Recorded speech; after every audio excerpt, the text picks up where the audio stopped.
आज भाचीच्या घरी गेलो होतो. मला बघताच ती लाजली, पण तिच्या चेहऱ्यावरचा आनंद खूप काही सांगून गेला.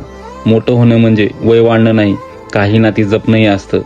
भाच्यांना भेटून पुन्हा जाणवलं, आयुष्यातील खरा आनंद पैशात नाही तर आपल्या माणसामध्ये असतो. आणि मामाच्या आयुष्यात भाच्याचं स्थान नेहमी खास असतं. तिला सोबत घेऊन दुसऱ्या भाच्याच्या इथं आलो.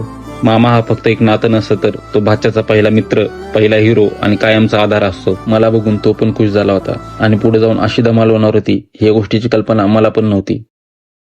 मामा गेम खेळायचा का?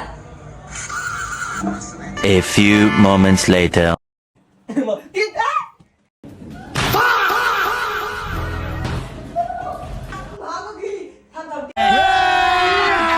अभी मजा आएगा ना भिड़ो.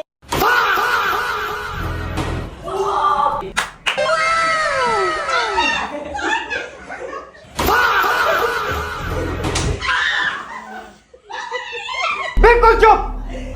हिम्मत कैसे हुई तेरी मुंह खोलने की? बंद करो हाथ जोड़ के मैं मोदी साहब से गुजारिश करता हूँ। तुमसे ना हो पाएगा। चलो भाई देखो अब मैं क्या करता हूँ। तो साला ये दुख का खत्म नहीं होता बे। सारी उम्र में जो कर्जा बढ़िया. कसा वाटला धिंगाणा कमेंट करून नक्की सांगा भावांनो. भेटूया पुढच्या नवीन ब्लॉगमध्ये. धन्यवाद मित्रांनो, काळजी घ्या.